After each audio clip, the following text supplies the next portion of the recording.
감격해야 감사합니다 라는 지하의 말씀을 받았습니다. 함께 고백해 볼까요? 감격해야 감사합니다. 지난 한 주간 얼마나 감격하며 감사하고 사셨는지요. 감격하며 감사하기에 반드시 필요한 것이 있습니다. 하나님께서 예수 그리스도를 통해 나를 위해 행하신 일, 즉 복음을 매 순간 새롭게 깨닫는 것입니다.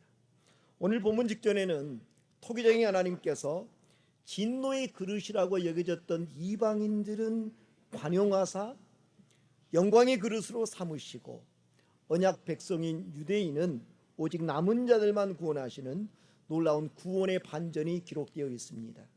도대체 왜 이런 기막힌 역설이 발생하게 된 것일까요? 오늘 보면 30절에서 31절에 보면 그 이유가 아주 명쾌하게 설명되어 나옵니다. 먼저 30절입니다. 그런즉 우리가 무슨 말을 하리요? 의를 따르지 아니한 이방인들이 의를 얻었으니 곧 믿음에서 난 의요. 그런즉 우리가 무슨 말을 하리요? 유대인인 바울조차도 이 기막힌 역설 앞에 말문이 막힌 것입니다. 의를 따르지 아니한 이방인들이 의를 얻었으니, 이는요 실로 충격적인 말입니다. 우리는 의라고 하면 도덕적인 측면에서의 완벽함을 떠올리지만 성경이 말하는 의는 철저하게 관계적인 용어입니다. 피조물인 인간이 창조주 하나님 앞에 아무런 두려움 없이 바르고 온전한 관계를 맺고 있는 상태를 뜻합니다. 원래 이방인들은 이 같은 의에 대해 전혀 관심이 없었습니다. 그러다 보니 눈에 보이는 우상을 숭배하고 돈과 쾌락을 추구하며 방탕하게 살았습니다. 그런데 상상할 수 없는 놀라운 일이 일어납니다. 의를 향해 달린 적도 없고 의가 무엇인지도 모르던 그 이방인들이 뜻밖에도 하나님께로부터 의롭다 여김을 얻게 된 것입니다. 여기 의를 얻었으니에서 얻었으니라는 이 단어, 내 힘과 노력으로 쟁취했다는 뜻이 아니라 값없는 하나님의 선물을 받아 누리게 되었다는 것입니다. 도대체 어떻게 이런 일이 가능했을까요? 바울은 그 숨은 비밀을 짧은 단 한 구절로 풀어냅니다. 곧 믿음에서 난 의요. 여기서 말하는 믿음, 인간의 주관적인 확신이나 뜨거운 감정이 아닙니다. 로마서 전체 맥락 속에서 이 믿음은 우리를 구원하시기 위해 독생자를 십자가에 아낌없이 내어주신 바로 하나님의 신실하심에 대한 피조물의 겸손한 반응입니다. 이방인들이 의를 얻는 비결은 그들의 뛰어난 도덕적 성취, 종교적 자격이 아니었습니다. 그들은 그저 자신들이 쉽게 깨질 수밖에 없는 초라한 질그릇이요, 본질상 진노의 그릇이라는 것을 겸손히 인정했을 뿐입니다. 그리고 그 낮아진 심령 위에 예수 그리스도의 십자가를 통해 쏟아진 하나님의 조건 없는 사랑을 믿음으로 감격하며 받아들였을 뿐입니다. 그런데 바로 그 순간 평생 의의 근처에도 가보지 못했던 이방인들이 하나님께로부터 나는 의롭다라는 선언을 받은 것입니다. 영원한 진노의 자식으로 여겨졌던 이방인들을 존귀한 하나님의 자녀로 삼아주신 것입니다.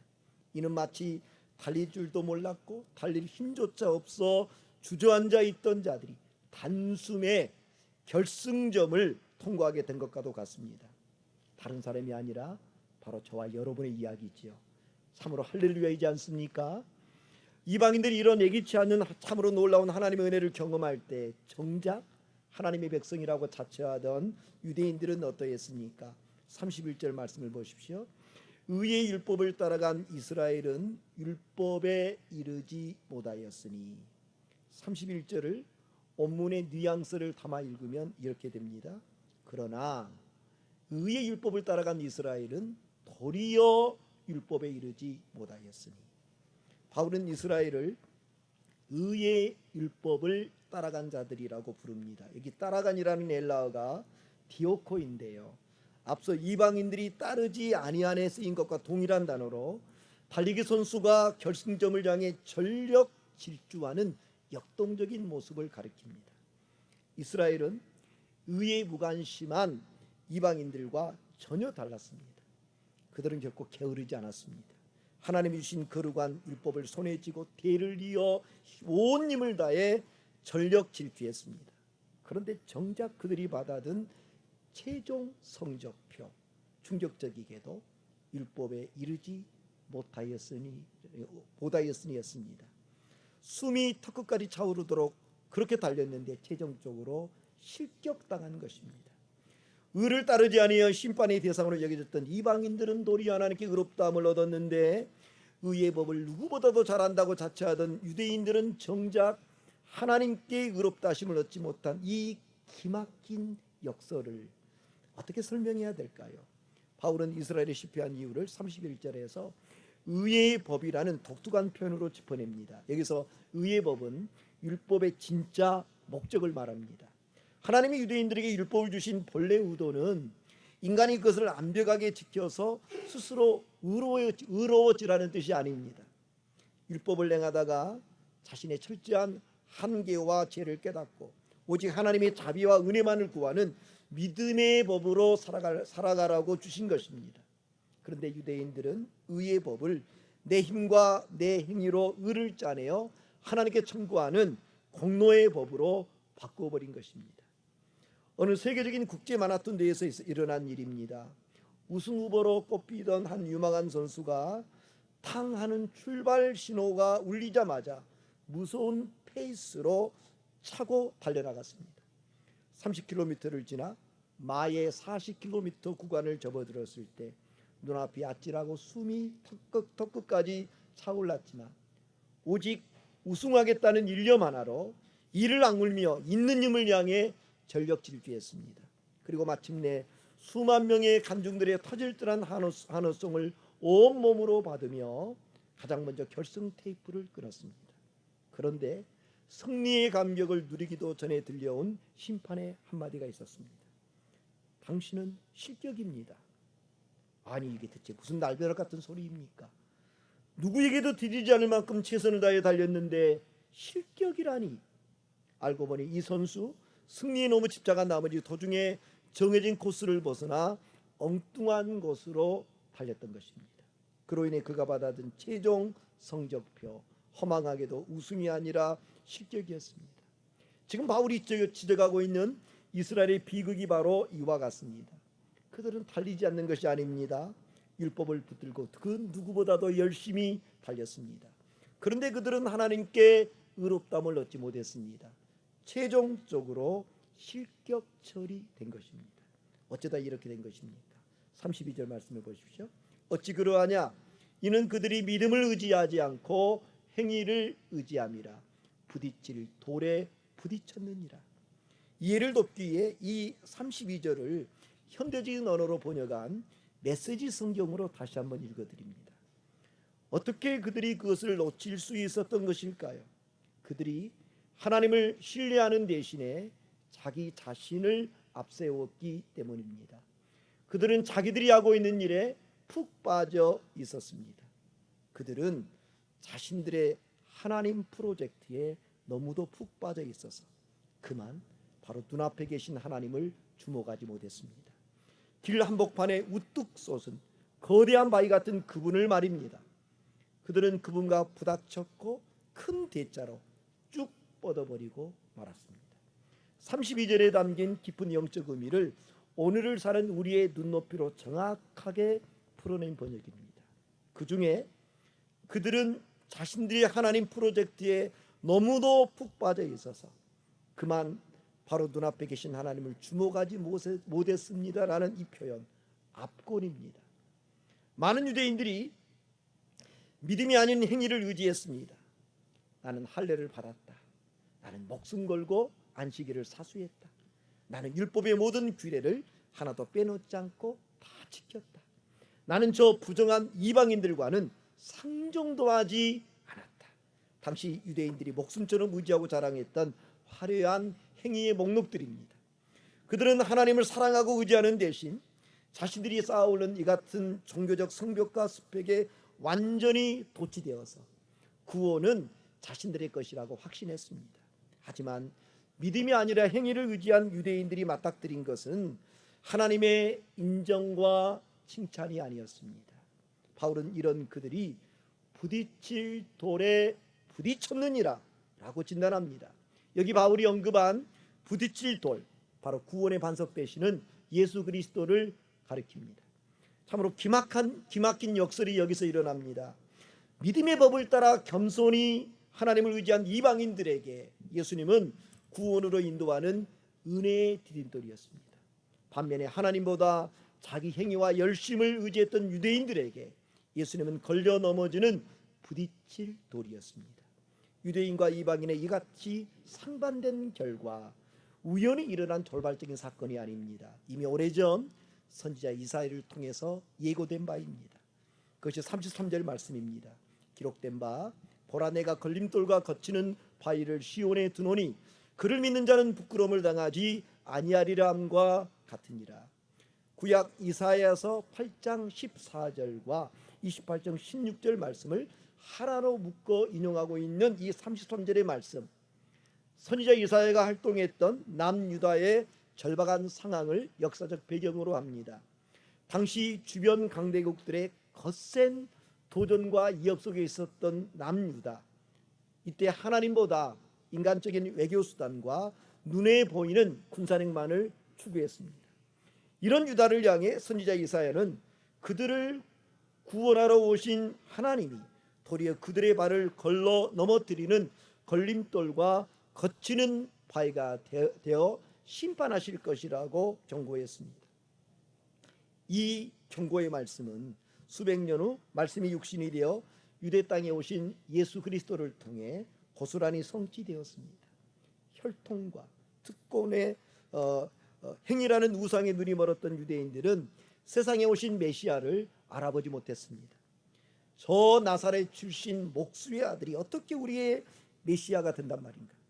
저렇게 무료하게 십자가에 죽은 자가 어떻게 우리를 구원한단 말인가?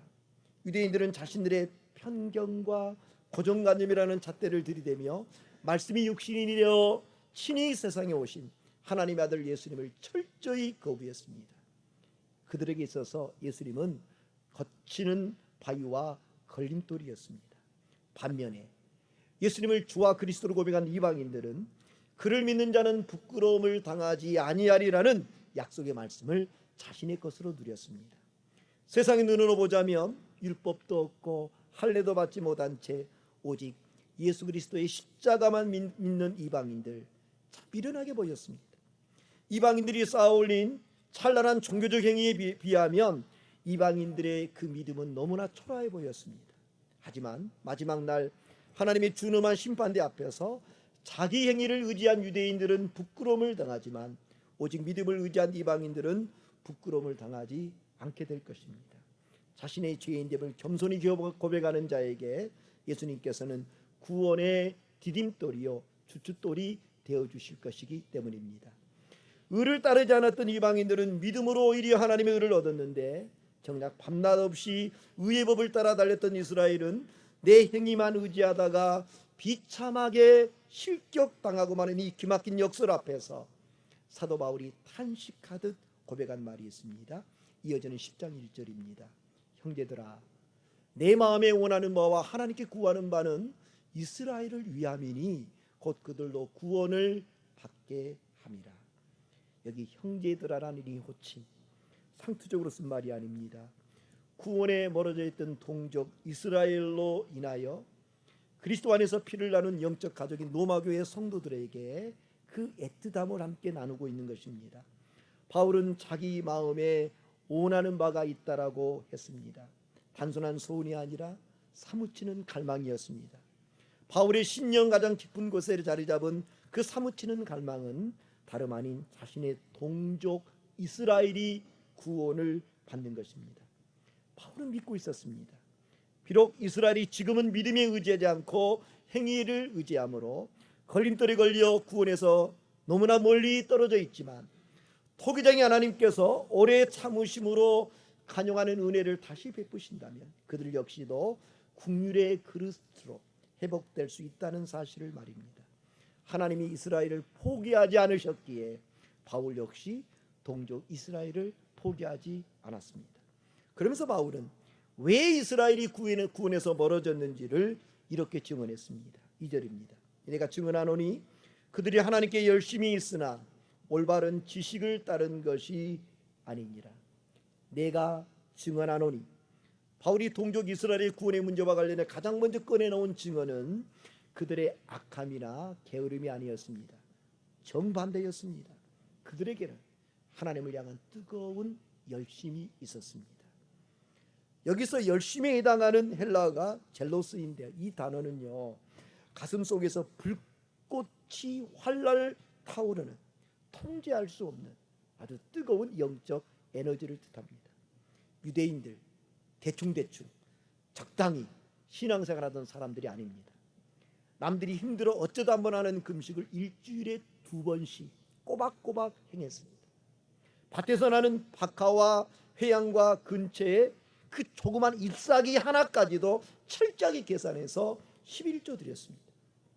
유대인들의 율법 준수에 대한 열심은 안식일 준수에서 생생하게 드러납니다. 그들은 안식일에 사람들이 걸어 다닐 수 있는 거리를 2000규빗, 밑으로 환산하면 900m 그 이상을 걸어가지 않았습니다. 벗어나지 않았습니다. 그들은 또 안식일에 일하지 않았습니다. 오래전 이스라엘 성지 순례를 갔을 때의 일입니다. 안식일인 토요일 아침 조식을 먹기 위해 내려가는 엘리베이터를 탔는데 내가 따로 버튼을 누르지 않았습니다. 그런데 매 층마다 엘리베이터가 자동으로 멈춰서더니 문이 열리고 닫히는 것입니다. 번거롭기가 그지없었습니다. 그런데 나중에 그 이유를 알게 되었습니다. 엘리베이터 버튼을 누르는 것을 노동으로 여긴 유대인들이 안식일에 일하지 말라는 그 규정을 지키기 위해 안식일마다 자동으로 엘리베이터가 몇 층마다 열고 닫히도록 미리 설정해 놓았던 것입니다. 말로만 듣던 율법을 준수하려는 유대인의 뜨거운 열정을 실감하는 현장이었습니다. 그런데 이토록이나 하나님을 향한 남다른 열심을 가진 이스라엘에게 치명적인 문제가 있었습니다. 바로 그 문제를 올바른 지식을 따른 것이 아니니라 이렇게 진단했습니다. 여기서 말하는 올바른 지식, 단순히 머리로 아는 정보, 지식이 아닙니다. 하나님이 누구인지를, 그리고 그분의 뜻이 무엇인지를 인격적으로 깊이 경험하여 깨닫는 영적인 지식입니다. 유대인들은 율법을 지키는 데는 타의 추정을 불허하는 열심이 있었지만 안타깝게도 그 열심이 올바른 지식에 따른 것이 아니었습니다. 하나님께 열심이 있으나 올바른 지식을 따른 것이 아니라 잊힌다. 사실 남 이야기가 아닙니다. 실은 바울 자신의 이야기입니다. 다메섹 도상에서 부활하신 예수를 만나기 전 바울 자신이 바로 그런 사람이었기 때문입니다. 예수님을 믿기 전 바울은 유대교와 조상대대로 내려오는 종교적 전통에 대해 타의 추정을 불허할 만큼 아주 남다르고 뜨거운 열심이 있었습니다. 문제는 바울의 그 남다르고 뜨거운 열심이 올바른 지식이 아니라 그릇된 지식에 따른 것이었기에 주의 피로 사신 교회를 앞장서서 받게 하는 끔찍한 만행으로 이어졌던 것입니다. 자신의 그 남다른 열심이 도리어 하나님의 일을 가장 방해하는 일이 되고 만 것입니다. 결코 하지 말았어야 할 일을 효율적으로 하는 것만큼 쓸모없는 일은 없다. 현대 경영학의 아버지라 불리는 피터 드러커의 말입니다. 방향이 잘못된 열심이 오히려 조직과 개인을 망치는 지름길이라는 것을 지적한 것입니다. 어느 항구를 향해 항해하고 있는지 모르는 선장에게는 그 어떤 바람도 순풍이 아니다.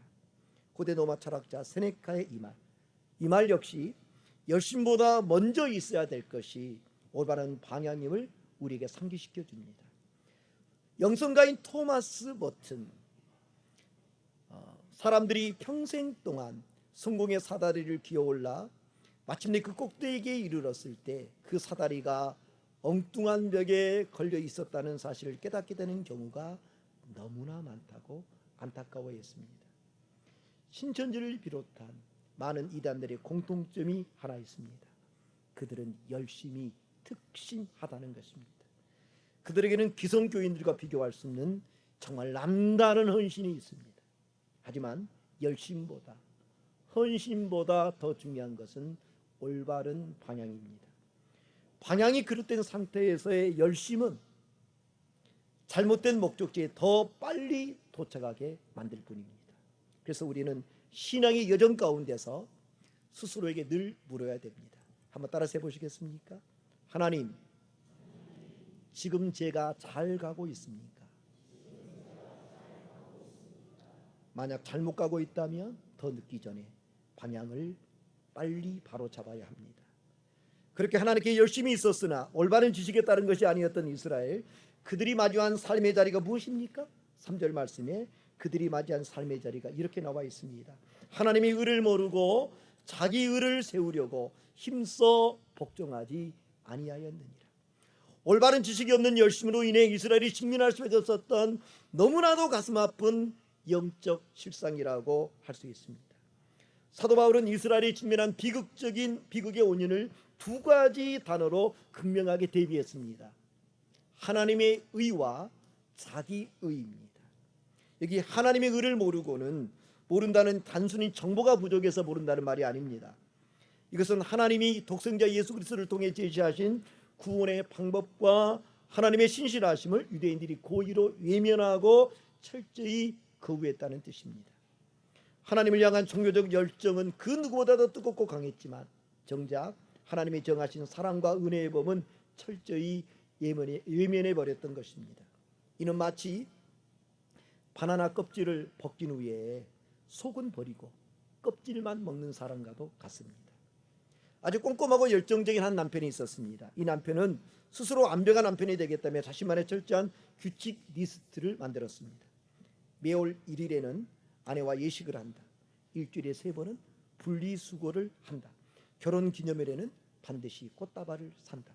등등. 남편은 자신이 세운 이런 규칙을 완벽하게 지키기에 남다르게 노력했습니다.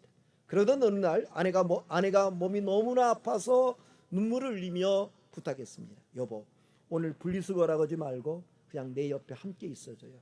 마음이 불안하고 힘들어요. 그러자 남편이 무슨 소리 하는 거야? 내 규칙에 오늘은 분리수거하는 날이야. 나처럼 매일 분리수거 하나 빼먹지 않고 철저히 해주는 좋은 남편이 대한민국에 어디 있다고 그래? 하며 쓰레기통을 들고 휙 나가버립니다. 이 남편, 아내의 마음에는 전혀 관심이 없었고 오직 자기가 정한 규칙을 지키는 데만 급급했습니다. 그날 아내의 마음은 시퍼렇게 멍이 들었습니다. 바울 당시 유대인들의 모습이 꼭 이 남편과 같았습니다. 유대인들은 율법 준수를 통해 자기 의를 세우려는 데 힘쓰다가 정작 인격적인 관계와 사랑을 원하시는 하나님의 의에는 힘써 복종하지 않았던 것입니다. 누구보다 하나님을 사랑하고 하나님의 뜻대로 산다고 자부하던 유대인들이 어쩌다가 이런 지경에까지 이르게 되었을까요? 그들이 결정적인 한 가지 사실을 알지 못했기 때문입니다. 그 결정적인 사실은 무엇일까요? 오늘 10장 4절의 말씀입니다.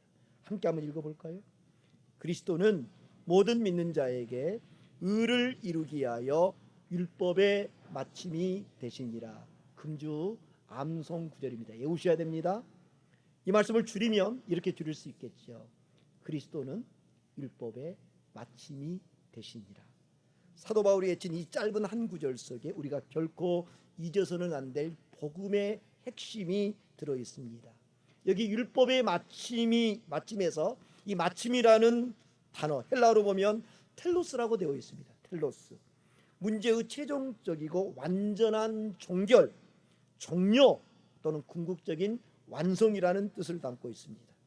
이 텔로스라는 단어, 이 마침을 뜻하는 텔로스라는 단어가 성경에 또한 나오는 것이 또 있습니다. 바로 예수님이 골고다 십자가 위에서 숨을 거두시며 외치셨던 가상칠언의 6번째 말씀, 바로 요한복음 19장 30절입니다. 십자가에 못 박힌 예수님은 마지막 숨을 내쉬면서 다 이루었다, 다 이루었다라고 외치셨습니다. 헬라어로 보면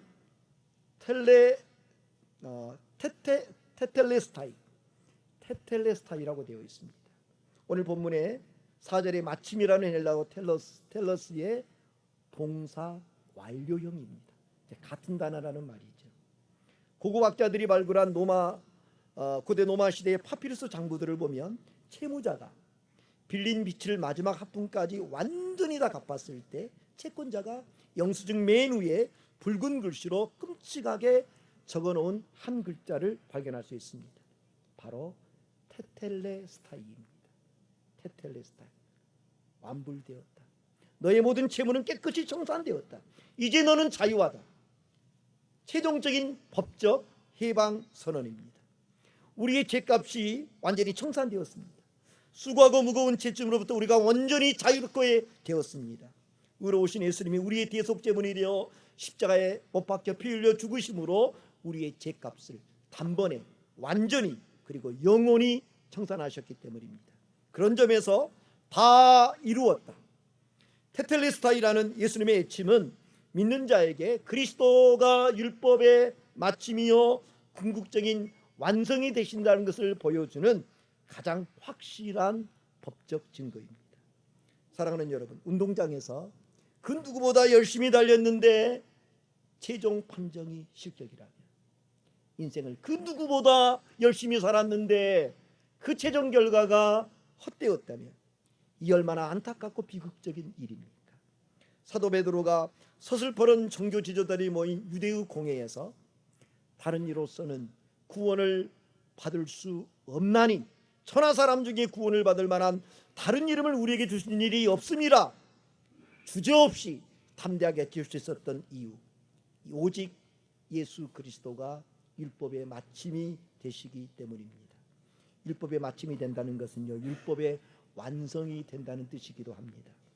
돈으로도 힘으로도 나의 착한 행실이나 열심으로 갈 수 없는 하나님의 나라, 누구든지 예수 그리스도를 믿음으로 들어갈 수 있습니다. 그러니 이제 제발 그 알량한 자기의, 자기 자랑이랑 과감히 내던지고 율법의 마침이 되시는 예수님만 굳게 붙드십시오. 장차 주 앞에 서는 날 열심히 달렸는데 실격당한 비극의 주인공이 아닌 오직 나와 함께 하신 하나님의 은혜만 자랑하는 영광의 주인공으로 발견되게 될 것입니다. 마지막으로 오늘 본문 마지막 로마서 10장 4절의 말씀 공동 번역으로 다시 한번 읽어드립니다. 그리스도께서 나타나심으로 율법은 끝이 나고 그를 믿는 사람은 누구든지 하나님과의 올바른 관계를 가지게 되었습니다.